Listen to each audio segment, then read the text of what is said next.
psychiatry. I'm a psychiatry nurse.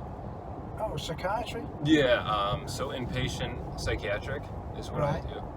So it's a little different than medical. Right. So you're still working? Oh, yeah. Ah. Actually, I did travel nursing this past year. I traveled to a different city than where I live, and I worked with a bunch of Filipinos, like all Filipinos. And I always wanted to go to the Philippines, and for some reason, working with them, I was just like, you know what, why don't I do it? And they actually hooked me up with a couple friends in Manila Right. for a place to stay and that's show me good. around a bit. Yeah, and they took me up to Baguio, and then Right. took me to Sagada. Yeah, so they were really nice.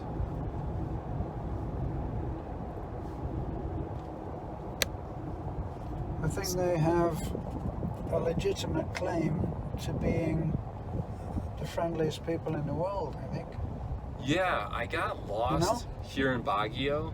I had a motorcycle I had rented, and I just went around, and they could tell I was lost, obviously. Right. But they all said hi, and they smiled, and Yeah. they were really nice. Yes.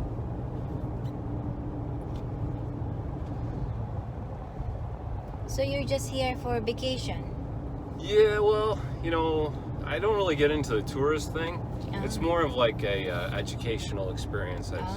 Is more of how I would look at it, I think.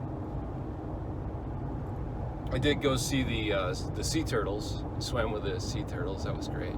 That was the one tourist thing I did. I did like that. But other than that, it's just mostly Where exploring. was that? In Panglao? Yeah, in Panglao. Yep. Yeah, it was great. Have you guys ever swam with the sea turtles? No. It is quite an experience.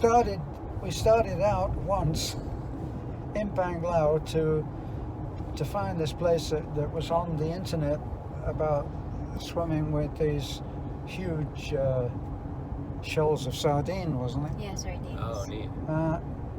We never found the place. We got lost. After dark, there's just no way that you can find anything. Sure, yeah. Because there's no signs. And we had GPS. Yeah, and it doesn't really work that well, the GPS. It tells you to take a right. It'll say, like, take a right here, but there's no road there. That's right. It's like, might be something like that. Yeah. And you've passed it before you know. And then it says continue on, and we went round the airport at Panglao. Mm-hmm.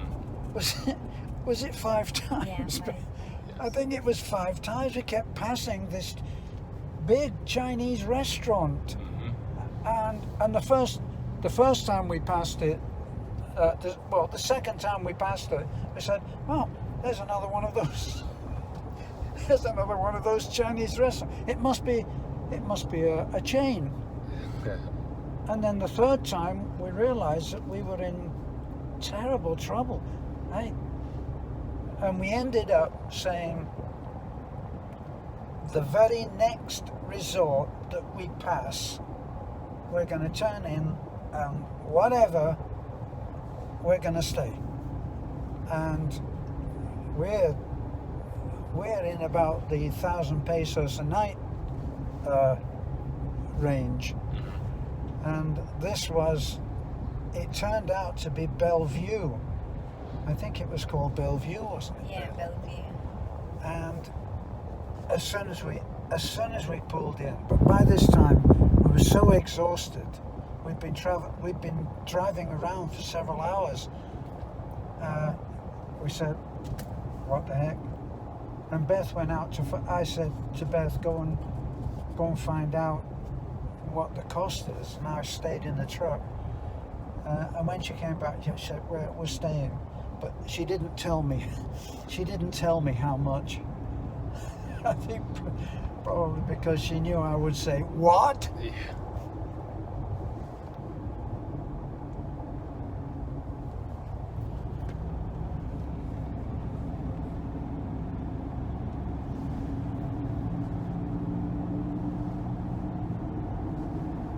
It's not traffic today. Mm-hmm. It's no traffic.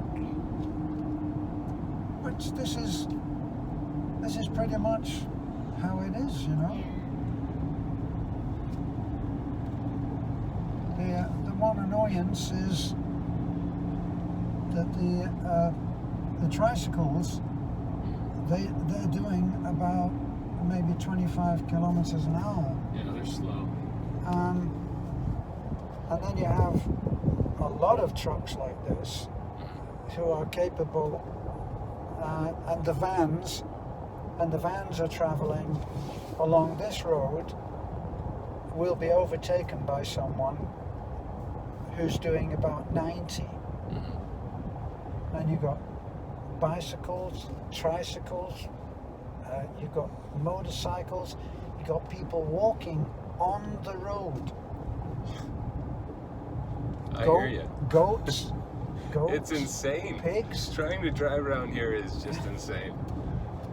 And at night, we do our best to keep to a no driving at night rule. Because most of the motorcycles don't have any lights on, or they may have something that looks like a flickering candle in the front and nothing in the back. So overtaking is hazardous.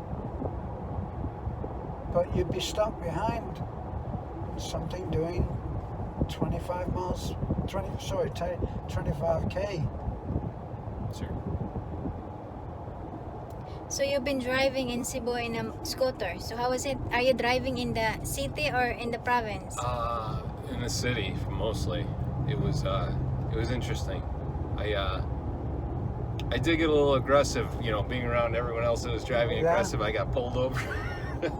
I got a ticket for no helmet because the helmet wasn't latching properly, and I was afraid it was going to fly off. So I just put it down below and then just was zipping around.